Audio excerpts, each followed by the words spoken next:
Ito mga sir, mayroon naman iniwan sa ating motor.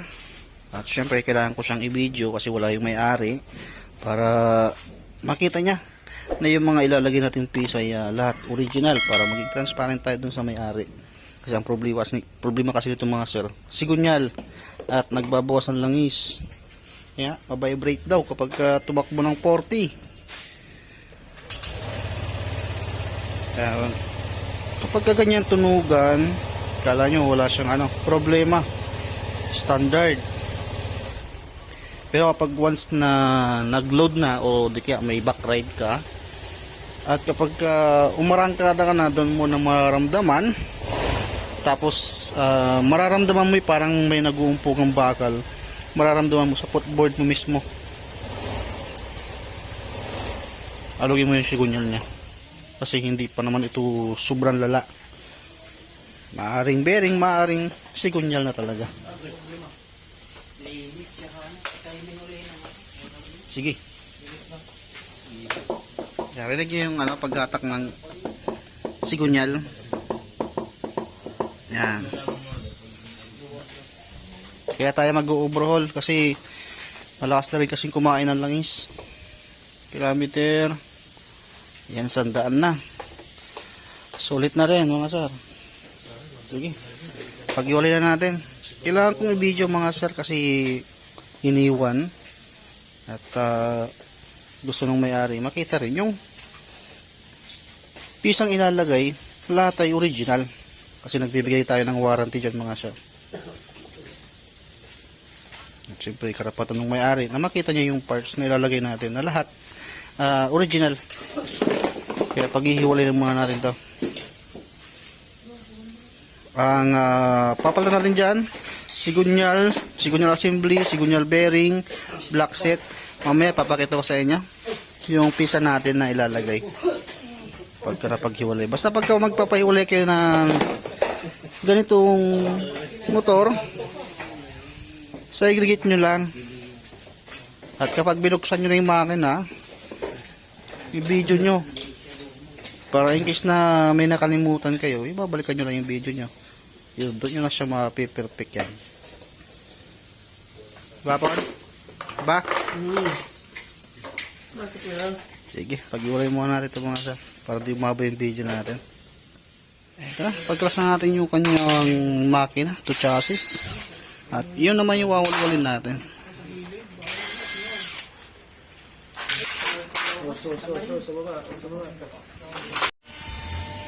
Tanggal na yung head, block, tapos yung mga crankcase bolt.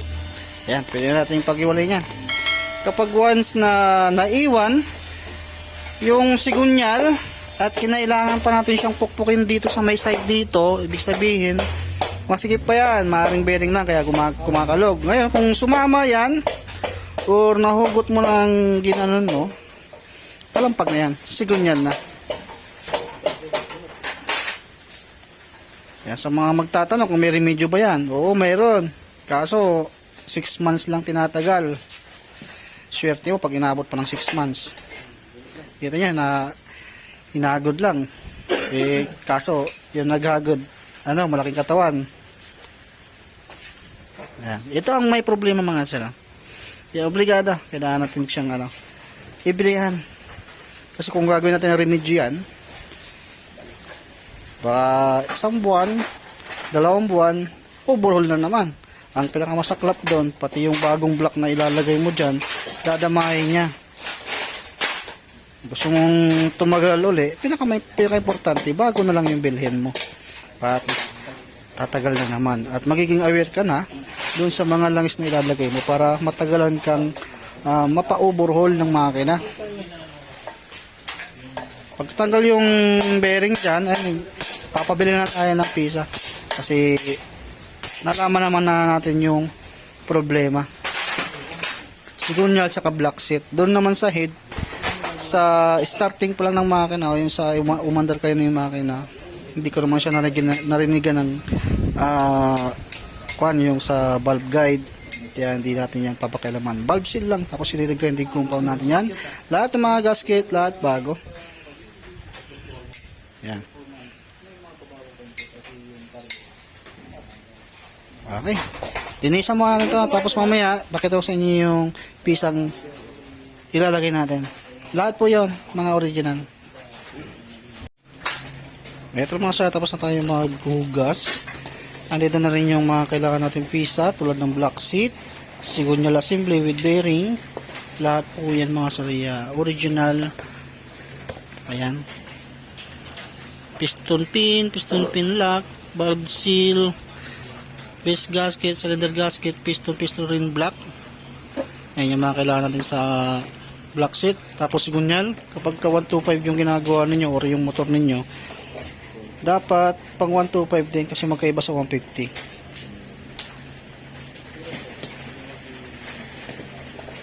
Ayan, para makita ni sir na lahat ng ginamit natin original po yan mga sir. Sa plastic wrap pa lang, sa bubble wrap, ayan, ganyan kasi ang mga original. Bang malaglag ko.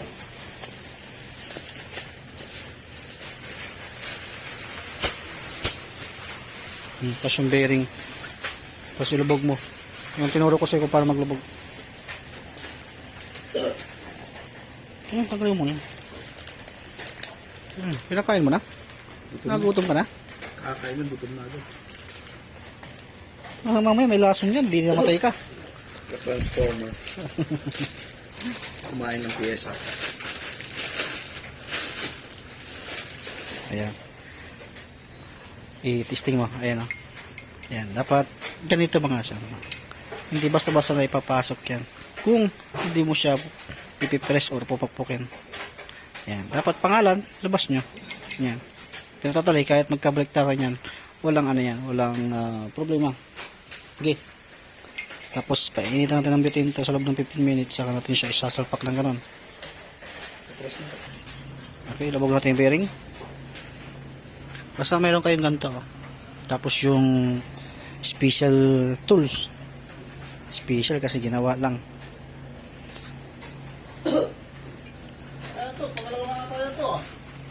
Yan. Yan yung ginawa kong ano. Panglubog talaga dyan. Na talagang hindi masisira yung bearing dyan dahil dun sa gitnang-gitna mismo yan.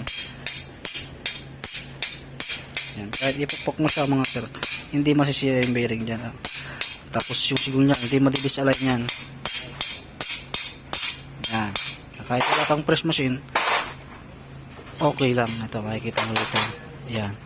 Walang tama yan. Yan. Tapos dito kasi tayo nagpukpok.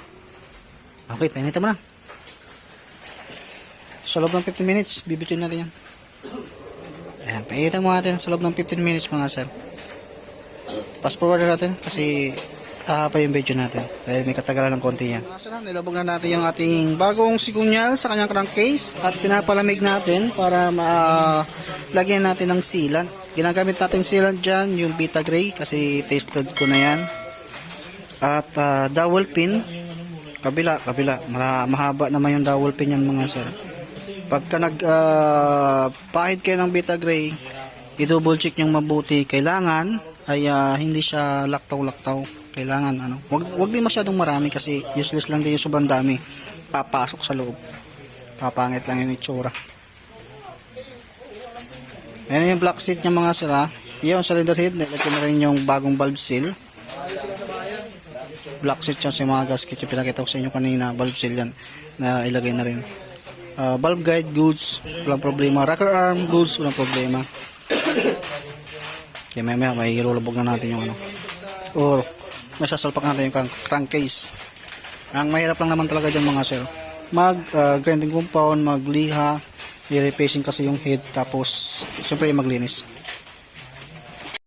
Okay, ito mga sir, nalagyan na natin yung black. Yan, piston, tapos timing chain, head,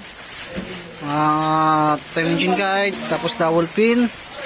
Yan, saka yung sasalpak na natin.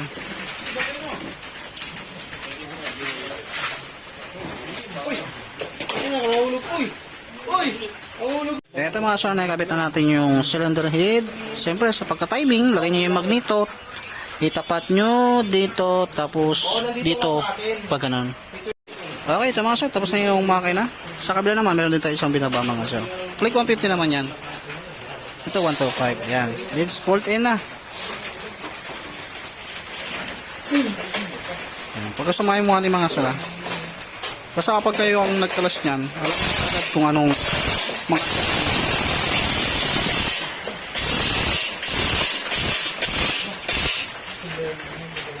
Okay, pagkasumahin mo natin.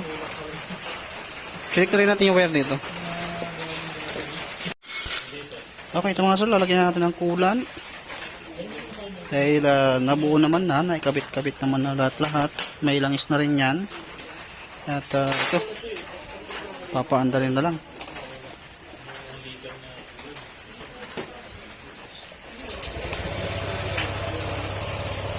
Ayun oh, smooth na uli. Kapag ganitong bagong overhaul, obligado kailangan itong i-break in. At ito na may sa amin, mayroon siyang warranty. 2 months yung binibigay kong warranty ngayon mga sir. Basta hindi lang matuyo ng langis at hindi maubusan ng kulan. Ayan, kinukubod natin yan. Kapag ka may naobserbahan ko yung hindi maganda kapag sa inyo to, ay napaka-importanting dalhin nyo na kagad dito para magawa ng paraan at hindi dumami yung sira. Ayan, smooth na. Pinapainit muna para makita kung bubulwak ba yung kulan or mayroon linkage. Tapos itadiagnose para makuha yung saktong RPM at ma-erase yung mga naka-install na error code. Sige, painitin mo nga ito. Ito na mga sir, lalawas na natin to dahil okay na siya. Napainit naman, wala namang linkage.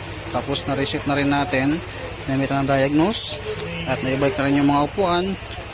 Ayan. Okay na to. Pwede na itong i-pick up. For pick up na to. Okay, labas mo na. Yan, hanggang dito na lang yung natatapos yung video natin mga sir.